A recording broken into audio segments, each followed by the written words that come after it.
جی جناب آپ کی طرف آ گئے ایئر کموڈور خالد چشتی صاحب. بہت مہربانی غازی صاحب، آپ نے اس ٹاپک کے لیے کہا ہے مجھے. میں ایک چھوٹا سا ایڈمائرر ہوں جی. میں آپ نے خود ہی کہا میرا ایئر فورس سے تعلق تھا، میں فائٹر پائلٹ تھا. جناح کی انسپریشن کہاں سے آئی مجھے؟ ترکی میں 2003 میں کورس کرنے گیا، ترکش لینگویج میں کرنا تھا. استنبول میں ایک سال ٹھہرا، ترکش بھی تھوڑی آ گئی. ٹھیک. تو میں نے اس قوم کی اپنے لیڈر کمال اتاتürk کو جو عزت کرتے دیکھا، وہ میری انسپریشن ہے. ٹھیک. میں واپس آیا پاکستان تو میں نے تہیہ کیا کہ میری پروموشن اس رینک پہ ایئر کموڈور بھی ٹرکی میں رہتے ہوئے ہوئی. تو میں نے تہیہ کیا کہ جناح صاحب کا قرض تھوڑا میں کم کروں گا. اس وقت الحمدللہ میرے پاس کوئی 450 جناح صاحب کی تصویریں. واہ. اور وہ تصویریں میں نے کوئی 7 سال ایئر فورس سے پرمیشن لے کے ایز اے پرائیویٹ، جیسے بچپن میں کوائن اکٹھے کرتے تھے، ٹکٹیں اکٹھی کرتے تھے، اس طرح میں نے جناح صاحب کی تصویریں اکٹھی کی. پھر وہ پھٹی پرانی ملی بہت سورسز پہ جا کے، جیسے کوئی ایڈکٹ ڈھونڈتا ہے، نشہ ڈھونڈتا ہے، مجھے وہ نشہ تھا. تو پھر اتنی پھٹی پرانی تصویریں تھیں کہ میں نے پھر ان کو خود فوٹو شاپ اور کورل ڈرا ویڈیو گرافک ایڈیٹنگ کے سافٹ ویئر سیکھے. 2 اسٹوڈنٹ رکھے یونیورسٹی کے جن کو میں پر پکچر پے کرتا تھا کہ ہم ان کو ریکور کریں گے اور بعد میں کلر کریں گے. میں اپنی عقیدت صرف بتانا چاہوں. الحمدللہ اب میں کوئی 12-14 سال سے لیکچر دے رہا ہوں پاکستان میں بھی، the untold and unseen of mister Jinnah. ٹھیک. یہ میرا تعارف ہے کہ جو میری زیادہ جناح صاحب سے عقیدت ہے. میں فلاسفر نہیں ہوں، میں فلسفی نہیں ہوں، میں ریسرچر بھی نہیں ہوں، میں ایڈمائرر ہوں. صرف اگر کوئی کوالیفیکیشن یا بیٹھنے کی ہو سکتی ہے تو وہ ایک ہو سکتی ہے. میں قوم کو اور خاص طور پہ نئی نسل کو جو ڈس اپوائنٹڈ ہے، مایوس ہے کہ یہ ملک، آپ نے خود ہی باتیں جتنی کی ہیں، ایک عام بچہ یونیورسٹی کالج میں جانے والا سمجھے گا کہ پتہ نہیں پاکستان بننا چاہیے تھا کہ نہیں چاہیے تھا. میں بچوں سے کہوں گا کہ 1699 گوگل کریں، بادشاہ مسجد کی تصویر دیکھیں. اس کے سارے مینار نہیں ملیں گے آپ کو اس تصویر میں، بادشاہی مسجد کے. سکھوں اور انگریزوں کی لڑائی ہوئی، اور اس شک کی بنیاد پر کہ ان میناروں کے اوپر توپیں گاڑی گئی ہیں، زمین سے فائر کر کے توپیں چلائی گئیں اور مینار شہید کر دیے گئے. اچھا. سن 1700 سے عیسوی سے لے کر تقریباً 250 سال تک نہ اذان ہوئی نہ نماز ہوئی. ہم بچوں کو کیوں نہیں بتاتے بادشاہ مسجد؟ سکھوں نے اس کو گھوڑوں کا استبل بنا دیا، ملٹری کنٹونمنٹ بنا دیا جو دیوان خانے تھے. اس لیے ہمیں ملک چاہیے تھا، اس لیے ہمیں زیادہ مقروض ہیں ہم جناح صاحب کے.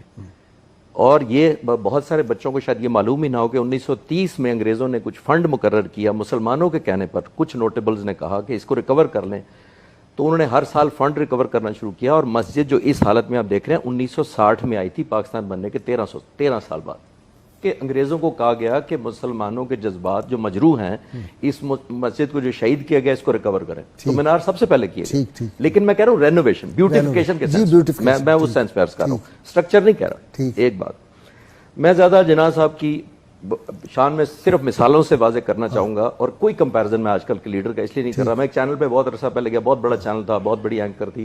اس نے کہا میرے ساتھ 1 on 1 پروگرام کریں 1 گھنٹے کا، اور 45 منٹ جناح صاحب کی کریں گے آپ بات، اور 15 منٹ آج کے لیڈر سے کمپیئر کریں گے. میں نے کہا جی میری معذرت، میں آپ کے پروگرام میں یا شامل نہیں ہوں گا یا کسی اور کو بلا لیں کمپیرزن کرنے کے لیے، کیونکہ کمپیرزن ہے نہیں کوئی. یہ وہ شخص ہے جو سگار پیتا ہے بڑا مہنگا اور مرتے دم تک پیتا رہتا ہے. ایک دفعہ آخری دنوں میں زیارت میں تھے.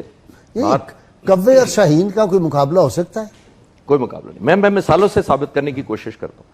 آخری دنوں میں زیارت میں تھے، نڈھال رہتے تھے اور زیادہ تر نیم بے ہوش رہتے تھے، بات بھی نہیں پورا دن کر سکتے تھے کمزوری کی وجہ سے اور بیماری کی وجہ سے. تھوڑے سے فریش تھے، لان میں بیٹھے ہوتے، اے ڈی سی کو بلایا، اس کو کہتے ہیں میرا سگار کا بل لے کے آؤ. تو اے ڈی سی نے کہا کہ سر آپ گورنر جنرل ہیں، آپ کی انٹائٹلمنٹ ہے، تو آپ کی طبیعت بھی ٹھیک نہیں تھی، تو یہ بل تو ادا ہو چکے ہیں. کہتے ہیں سارے بل لے کے آؤ. سارے بل منگوائے گئے، ذاتی چیک بک سے بل کاٹا، اور انگریزی میں کہا، میں اردو میں بتاتا ہوں. انہوں نے کہا سگار پینا بری عادت ہے اور میری قوم میری بری عادتوں کا خرچہ کیوں اٹھائے. آخری دنوں میں کھانا پینا چھوڑ دیا غازی صاحب. حضرت یہاں باتھ روم وہ دیکھیں نا کہ جب وہ پہلی کابینہ کی میٹنگ ہوئی تو انہوں نے کہا جی کہ وہ چائے اور فلانا، تو انہوں نے کہا یہ گھر سے ناشتہ نہیں کر کے آتے، گھر سے نہیں پی کے آتے چائے. ایک اور میں صرف ایڈ کر دوں، گورنر جنرل وہ ہے جس نے پاکستان بنایا ہے، یہ ذہن میں رکھیے گا. آج کا گورنر نہیں ہے. نہیں.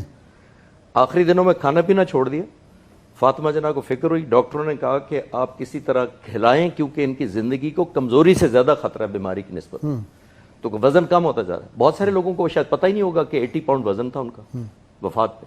جی بالکل ایسا، اتنے کمزور ہو چکے تھے. اتنے کمزور. اے ڈی سی کو یاد آیا کہ جب لاہور تشریف لے جاتے ہیں ممدوٹ ہاؤس تو وہاں کا فلاں باورچی بلا لیتے ہیں کیونکہ انہوں نے پرماننٹ سٹاف نہیں رکھا ہوا لاہور میں. جب وہاں ٹھہرتے ہیں ایک بار جناح ہاؤس میں تو باورچی فلاں جگہ سے آتا ہے. تو وہ پسند آیا ان کو بڑا. اس نے فاطمہ جناح سے کہا کیوں نہ ہم اس باورچی کو زیارت بلا لیں, اس سے کھانا بنوائیں, شاید کھا لیں. تو پوچھنے کا پتہ تھا کہ اجازت نہیں ملے گی. چھپ کے اس کو ٹکٹ بھیجا گیا, ان دنوں جہاز پہ بلایا گیا کوئٹہ, پھر زیارت. فاطمہ جناح نے اس باورچی کو کہا کہ جو جناح صاحب کی پسندیدہ ڈش ہے جو تم سب سے اچھی بناتے ہو بناؤ. بغیر بتائے وہ بہن کھانا لے گئی اندر, ضد کر کے بہن نے کہا چکھ لیں. خوشگوار حیرت ہوئی اس کو جب وہ کھاتے چلے گئے اور پیٹ بھر کے بڑے دنوں بعد کھا لیا. برتن اٹھائے گئے, باہر خوشی کا سما تھا کہ آج جناح صاحب نے پیٹ بھر کے کھا لیا. تھوڑی دیر بعد اے ڈی سی کو اندر بلایا اور کہا یہ کھانا کس نے بنایا تھا. ہائے ہائے. اب کسی کی ہمت نہیں تھی کہ جھوٹ بول سکتا, تو اے ڈی سی نے جناح صاحب سے کہا کہ سر یہ وہ جو ممدوٹ ہاؤس لاہور والا باورچی ہم نے وہ بلایا تھا کیونکہ آپ کی زندگی کو اتنا خطرہ تھا. کہتے ہیں اس کو بلاؤ. بلایا, اس کو کیش انعام دیا, اس کی ریٹرن ٹکٹ کا خرچہ اپنی چیک بک سے کاٹا اور انگریزی میں کہا اس کو واپس بھیج دو, یہ غریب قوم ہے, میرے منہ کے ذائقے کے لیے اس عیاشی کی متحمل نہیں ہو سکتی. ہوئے ہوئے ہوئے ہوئے. اب کمپیئر کریں. ود ڈیو رسپیکٹ میں تھوڑا سا ڈس ایگری یہ کروں گا کہ اگر آپ جیسے مفکر لوگ بھی مایوسی کی باتیں کریں گے تو جو 20 سال کا یونیورسٹی کا بچہ یا بچی ہے ان کا کیا بنے گا. میں کہتا ہوں لا تقنطوا من رحمت اللہ, مجھے پھر آ کے حوصلہ دے دیتے. پہلے ان کو ہم نے وہ پاکستان نہیں دیا جو ان کو ملنا چاہیے تھا. بس جو قائد اعظم نے سوچا تھا وہ ہم ٹرانسفر نہیں کرتے. میرے یا مجھ سے پہلے والے جتنے لوگ ہیں وہ اس چیز کے, چاہے وہ گناہگار ہیں چاہے وہ قصوروار ہیں, ہمیں وہ جناح دکھاتے رہنا چاہیے. اور وہ میں کسی پیغمبر کی بات نہیں کر رہا, کسی ولی کی بات نہیں کر رہا, میں کسی سینٹ کی بات نہیں کر رہا, میں ایک 75 سال پہلے ایک عام آدمی کی بات کر رہا ہوں. جو شخص جس کو جو مرضی لبادہ بنا دے, کیونکہ اس کو میچ کرنا مشکل ہے اس لیے ہم اس کو دکھانا نہیں چاہتے. میں اس سے مقابلہ اس کی خصوصیات, چاہے وہ بزنس لے لیں, چاہے وہ ایتھکس لے لیں, چاہے پرسنل لائف لے لیں. کتنا پروپیگنڈا کیا جاتا ہے کہ جی وہ بیوی سے محبت نہیں تھی, لیکن کتنے لوگوں کو پتا ہے کہ 104 سال پہلے آج سے شادی ہوئی تھی. ذرا کیلکولیٹ کیجئے گا. اپنی بیوی کو منہ دکھائی 1,25,000 روپیہ, میرے پاس ڈاکومنٹ ہے. اللہ اکبر. 1,001 روپے 104 سال پہلے, حق مہر ڈاکومنٹڈ. یہ وہ شخص ہے, میں عرض کرنا چاہ رہا ہوں, عطا ربانی اے ڈی سی تھے ایئر فورس کی طرف سے, ان کے ساتھ رضا ربانی کے والد, رضا ربانی کے والد, اپنی کتاب میں لکھتے ہیں کہ بڑی عید 25 اکتوبر 1948 کو ہوئی, چھوٹی 3 دن بعد ہو گئی تھی. بڑی عید جب ہوئی تو کہا کہ کوئی رستہ نہیں میرے لیے رکوانا, جہاں جگہ ملے گی میں نماز پڑھی. اور امپورٹنٹ بات یہ ہے, ہم کہتے ہیں جی وہ تو سیکولر اور مذہبی, اس پہ زیادہ باتیں ہو چکی میں کرنا نہیں چاہتا, لیکن اے ڈی سی لکھتے ہیں کہ واپسی پہ کہا کہ رستہ تبدیل کر کے گھر جائیں گے, سنت ہے. اللہ اکبر. یہ کتنے لوگوں کو پڑھے نام. اللہ اکبر, اللہ اکبر. یہ اگر کوئی شخص کو یہاں تک معلوم ہے کہ رستہ بدل کے جانا سنت ہے نماز کے بعد, عید کی نماز کے بعد. یوم عاشور کنگ کی دعوت جو تھی وہ کہا کہ میں نہیں آ سکتا اس دن, جی بالکل دعوت ٹکرا دی اس دن. ایک اور بڑی امپورٹنٹ بات, ایک دفعہ کانوائے جا رہا تھا, اس پہ لکھا ہوا تھا شہنشاہ ہندوستان, جناح صاحب کے لیے لکھا ہوا تھا. کانوائے رکوا لیا, انہوں نے کہا اس کو اتارو, میں کوئی شہنشاہ نہیں ہوں, اللہ, میں لوگوں کا سلیکٹڈ بندہ ہوں, جب تک وہ چاہیں گے میں رہوں گا. یہ وراثت کی ہم باتیں جو کر رہے ہوتے ہیں. ہم جب بات کر رہے ہوتے ہیں تو ہمیں یہ دیکھنا چاہیے کہ اصول کیا تھے. اصول یہ تھے غازی صاحب کے, چلے میں وکیل کے طور پہ آپ کو بتا دیتا ہوں, بیرسٹر, سمپل ایک عام آدمی. اتنے مشہور جب تھے یا اس سے پہلے بھی ان کی شرط ہوتی تھی کہ پہلے کیس پڑھتے تھے, ہماری طرح 20 سال مقدمے نہیں چلتے تھے, پریڈکٹیبل ہوتا تھا کہ اتنے پیشیوں میں مقدمہ. ایک ہندو کلائنٹ آیا, کیس مشکل تھا, اس نے قائد اعظم کو کہا کہ میں چاہتا ہوں آپ بڑے مشہور ہیں, آپ میرا کیس لڑیں. پڑھا, کہتے ہیں لڑوں گا, ہر پیشی کا 500 روپیہ لوں گا, 10 پیشیوں میں مقدمہ ختم کر دوں گا, امید ہے. اس نے 5,000 ایڈوانس لے دیا, جو کہ لیتے تھے. یہ 3 پیشیوں میں مقدمہ ختم کیا, جیت لیا.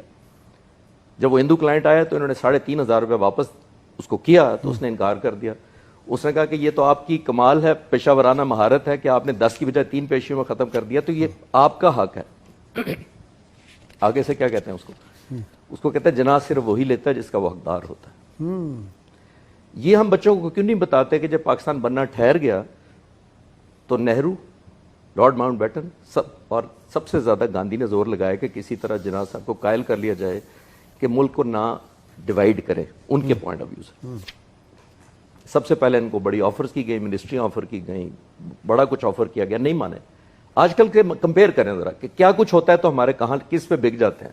نہیں مانے. ماؤنٹ بیٹن نے بلایا, ناراض ہو کے آ گئے کیونکہ اس نے غصہ اسے جب گورنر آفر کی کہ آپ کو گورنر بنا آفر دیتے کیا ہیں، تو وہ نہیں مانا. رشوت دیتے ہیں. پھر سب سے امپورٹنٹ بات ہے, گاندھی نے کہا کہ ہم پورے ہندوستان کا آپ کو پہلا وزیر اعظم بنانے کو تیار ہیں, اور پورا ہندوستان KPK سے بنگلہ دیش تک, ذرا ذہن میں رکھیے. جی ہاں. انکار کر دیا اور زبردست بات کی. انگریزی میں کہتے ہیں کہ اس کو کہتے ہیں what you demand from me belongs to my nation and as a trustee I cannot give you what is a trust.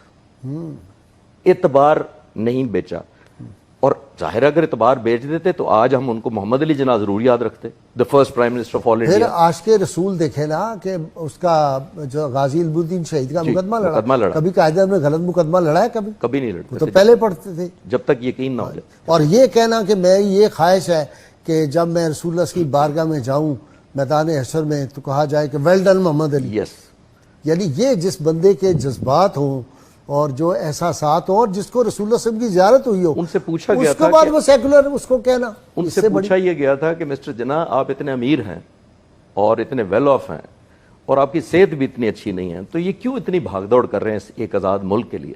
تو انہوں نے تب یہ جواب دیا تھا کہ میں چاہتا ہوں کہ جب اس زندگی کے بعد اللہ تعالیٰ کے حضور پیش کیا جاؤں تو مجھے اللہ تعالیٰ صرف یہ لفظ کہہ دے, ویل ڈن مسٹر جناح. تو ایک شخص کی یہ موٹیویشن ہو. میں صرف بچوں کو بتانا چاہتا ہوں کہ مایوسی اس لیے نہ کریں کہ یہ وہ گورنر جنرل تھا جو رات کو لائٹیں آف خود کرتا تھا. ابو الحسن اصفہانی پہلے ایمبیسڈر تھے امریکہ میں ہمارے, وہ کہتے ہیں پاکستان آزاد ہونے کے 14 دن بعد وہ ملنے گئے قائد اعظم سے, میٹنگ ختم ہوئی, کمرے سے نکلے لائٹ آف کر دی, گلی سے گزرے لائٹس آف کرتے جا رہے. تو اصفہانی صاحب نے جناح صاحب سے کہا کہ یہ جناح صاحب یہ تو گورنر جنرل کا گھر ہے, یہ تو لائٹیں جلتی رہنی چاہیے. تو قائد اعظم نے جواب دیا اسی لیے تو بند کر رہا ہوں کہ یہ لوگوں کے پیسوں سے جل رہی ہیں. اوئے ہوئے ہوئے. اور میں یہاں سیڑھیوں پہ کھڑا ہوں, جب تم سیڑھیوں سے اتر جاؤ گے تو سیڑھیوں کی لائٹ بھی بند کر.